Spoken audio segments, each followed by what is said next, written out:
My name is Jerry Warner and welcome to another Inspirial tutorial. Today we're going to be talking about teleprompters. And because of the size of the subject, I've broken this down into 3 separate videos. In video number 1, I talk about the advantages and yes, disadvantages of using a teleprompter. In video number 2, I talk about the various types of low-price teleprompters. And in video number 3, this video, I will be talking about tips and techniques and how to use various types of teleprompters. So stay tuned, let's get started.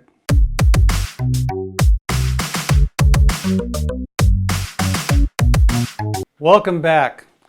The first thing you have to do when you're using a teleprompter is write a script. I know a lot of you don't like doing that. It's a pain in the neck, but if you're going to use a teleprompter, you have to write a script. Otherwise, why use the teleprompter? And one of the easiest ways to see how good that script is simply record your script on a recorder of any type and listen to it. Does it sound natural? Is your voice coming across sounding as a natural tone? Do you have inflections in your voice and so forth? And then whatever you have to do that, change your script so that it sounds natural to the people listening to it. The next thing to look at is how long is that script going to be? Well, let's take a look and do a little bit of math. On YouTube, the average video is 6 to 8 minutes long.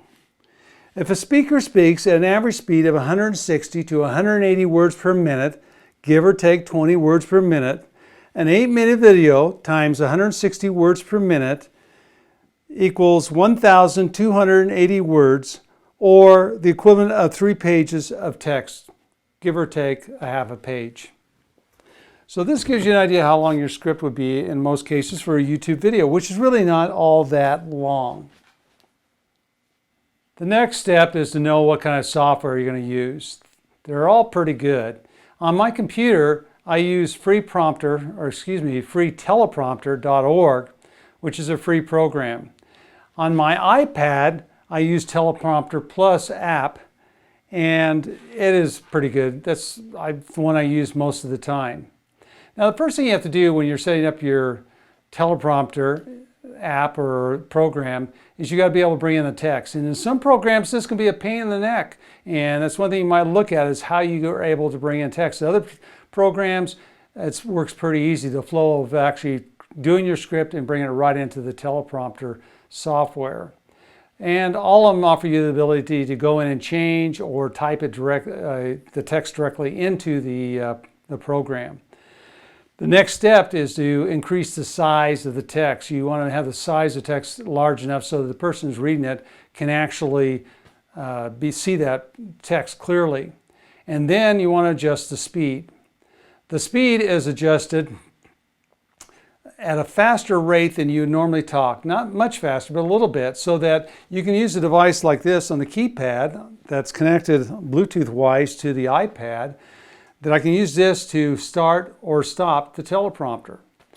And so even though it's running faster, if it starts to get ahead of me, I just push the button, stop it, and wait until I catch up on the script that's on the screen, and then hit the button again, and it continues to flow. Really quite simple.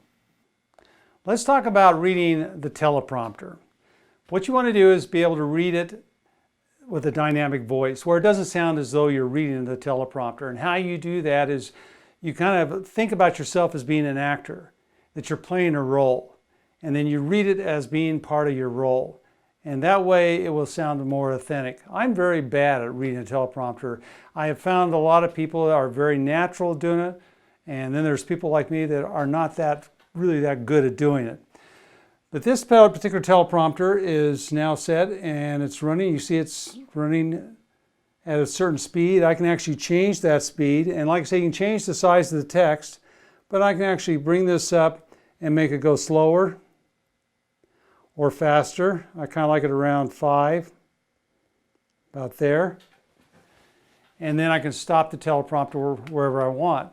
Another key is to pick the middle to the upper part of the teleprompter to read from. In other words, you can look at the whole teleprompter, but you want to be able to focus your eyes and keep pace. And a lot of the teleprompters, including this one, programs will they'll actually put a mark out here. They'll actually put a diamond right here so that you can see where you're at. You just stay where that diamond is. I kind of try to focus from that middle part to the upper part. That way you can always read ahead, and with a Bluetooth control ability from your keypad, you can always stop it. So if it gets ahead of me, and I'm reading right here in video number 1, I'm reading backwards here. If I wanted to stop and catch up, I just stop it, get down to about here, and it speeds back up again, and I can keep up. Because sometimes when you add different, change the way you're speaking and so forth, or speak faster or slower, you don't want to maintain your pace with the teleprompter. You want your teleprompter to maintain your pace for speaking. The next item on our list is the placement of the teleprompter. This is pretty important because if the teleprompter is not placed in the proper location, the person's eyes will be looking off camera rather than looking at the camera like I'm looking at right now. So the placement is important. Also, the closer you are to the camera, like I'm looking at the camera really close right now, it's about 8 feet away from me, that if I was reading the teleprompter and the prompter was that close, you could look closely and see my eyes moving back and forth. Now, one way to get around that is simply move your head. If you move your head more and as you speak, it makes it harder for people to notice that you're actually reading from a teleprompter. So you can turn your head side to side, up and down, whatever, but get a little bit of motion and you can read the prompter, but it doesn't look like you're reading the prompter. So that's another trick. So it doesn't matter whether it's a whiteboard such as this, or whether it is an iPad that's on a separate stand, or some other device. What you want to do, and I'm using this as an example, even though this is a teleprompter, imagine the camera behind this without this being a teleprompter. You want this iPad or this teleprompter as close to the camera as you can get it, so that the people look like they're looking right at the camera. The other thing, as I mentioned before, you want to get the camera as far away from the subject as possible so that people cannot see that they're not looking directly at the camera. So this becomes more critical. If you're using this type of teleprompter, all they have to do is look right at the screen and they're looking at the camera. But when you've got a teleprompter on the side, it becomes a different issue. Now, if you have a regular teleprompter, there is some maintenance involved. And the maintenance is of taking care of this glass, both on the exterior and on the interior. Now, you can use different kinds of cleaning products. I am not going to recommend one particular one over another. I'm just giving you a warning that a lot of manufacturers, because this glass is a treated glass, they recommend you not use normal glass cleaner. But I'm not going to, in this particular video, recommend anything as far as the type that you should use. Just pointing it out, be careful, don't use just any product on top of this glass. The other thing is that a lot of the particles that get on the glass on the inside that your camera might pick up are actually from the cover itself. A lot of times the material in the cover will flake off and will get right on the glass, and you've got to go in every once in a while and wipe it off. So before you put the camera on, you might want to look at the glass, wipe it off with a fine fiber cloth. And the other thing is you want to do is when you're not using your camera on this is to keep this thing closed. Now, I have an advantage in the fact that I don't take this outside the studio, but you might be taking your unit outside the studio. If you do, be prepared that it will need more cleaning on the outside and it will need more cleaning on the inside.